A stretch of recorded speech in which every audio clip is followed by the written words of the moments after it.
Hello and welcome to Bible Study with Alice, and today we are on day 120 and Psalm 120 of our daily Psalm reading. We are reading from the ESV translation, but you're more than welcome to join us from a different translation.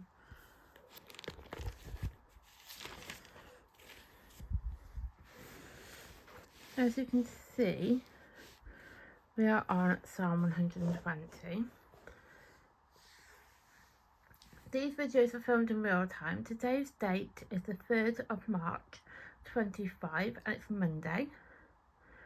You can find the previous 119 Psalms in the playlist below. There is a disclaimer as usual, and that is one, these videos are unedited, and also I probably stumbled my word in. Let's get started.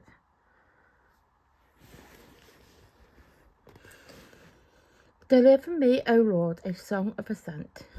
In my distress I call to the Lord, and he answers me. Deliver me, O Lord, from my lying lips, from a deceitful tongue. What shall be given to you, and what more shall be done to you, you deceitful tongue? A warrior sharp arrow, with glowing coals of the broom tree. Woe to me that I sojourn too majestic. I think that's how you pronounce it. Probably pronounced it wrong. But I dwell among the tents of Kedar. Too long have I had my dwelling among those who hate peace. I am for peace, but when I speak, they are for war. So that is Psalm 120 complete. And tomorrow we will be doing Psalm 121. So that's the first half of the video complete. For those who are new to my channel, what I do is I read the psalm first, then I talk about the psalms briefly, about the time period and all that, and then we go into the psalm that we just read, which will be 120. So with the psalms as a whole, they are written way over 1,000-year period, and historians and scholars do struggle to decide when the date of each of the psalms were written. There are a lot of psalms where they do have a time period and they have an event also linked to that psalm, and it's really helpful because if you're like myself, I like to visualize things, so I like to be able to understand certain aspects of things, like to be able to understand the past. I like to be able to visualise how the past was. Not that I like to stick in the past, but I like to visualise how things were. And then you've got the Psalms where they have an unknown time period, but an event linked to it. And it could just be anything, like could be during the King David's reign, could be during King Solomon's reign, could be during war, could be during exile, famine, you name it. It could be during any of them particular periods. And with that, even though they don't have an exact time period as it, for example, 1010 BC, fair enough, they don't have that as a starting point, but they know that that psalm was been written during that particular event.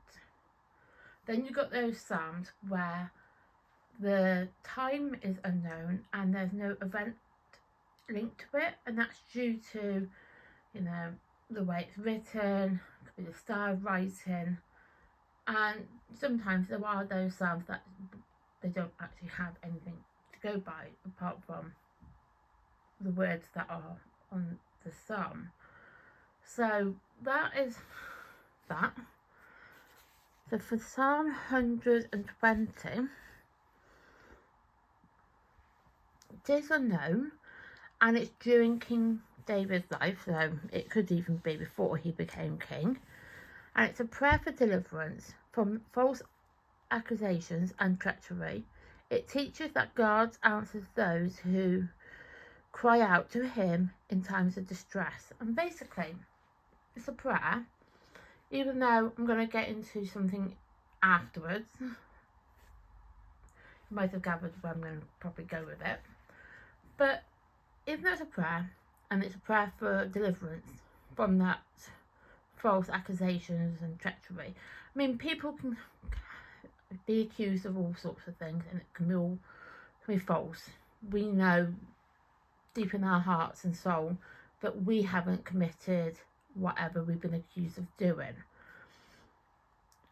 But God does answer to those people by allowing things like retrial, and then the trial gets overturned, so they end up being found innocent, not, where before they were found guilty, they'd be then obviously found not guilty. For example, miscarriage of justice, that can happen. Even in those that aren't that bad, when the truth comes out, people then obviously will apologise for causing you such distress that you would have occurred. And that's due to the fact that God had actually answered to your cry of distress. In this case in point, with this particular psalm, it teaches that God does answer to those who cry to him and ask him for help. So then, the bit that I was going to say before, even though it says here, a song of ascent, psalms can be either or all. So it could be either just a song, or it could be a prayer. So I wanted to get that one out there, or there could be both. So here, down this part here, it talks about Song of Ascent. So Songs of Ascent are a collection of psalms that refer to the journey of Jerusalem for worship. The term ascent refers to the physical climb to the city. The songs are recorded in 120 to 134. So the meaning of Songs of Ascent are to express hope and joy. They're about the return from exile and the hope of worshipping in Jerusalem again. Now, even though I said that it was during King David's life, there's also a point that it could actually be during David's exile. So that could also be another event that could be linked to it. Even though I said it was during King David's life, it could also be during his exile period. And that's also an important factor to consider here, that it could have been during that as well. Even though the Songs of Ascent are between 120 to 134, we got to kind of understand that it might have been during David's exile, but then it might not be. But because obviously, as I said, these psalms are written over a vast period of time, it is so difficult to decide exactly when those psalms were then written, because of how far a wide range of time period it would have been in.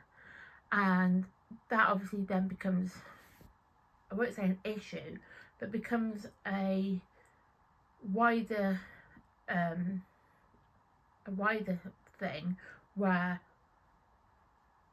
they might be where the psalms might have been misdated, if that makes sense, because of the fact that it's in poetic language and it's written from translation. It's been retranslated, so it was written in Hebrew and then translated again into English and so forth.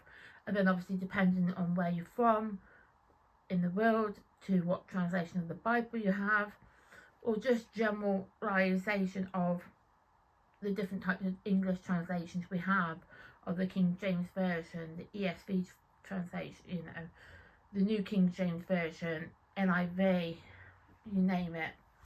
There's so many different translations of the Bible that it then becomes a bit difficult to decide exactly when those psalms were written. So I'm going to write in the day and the date, which is the 3rd of March. So it's, oh god, it's a good job it's my Bible and I'm not so worried about making mistakes. That is supposed to be a 1. Not very good at this.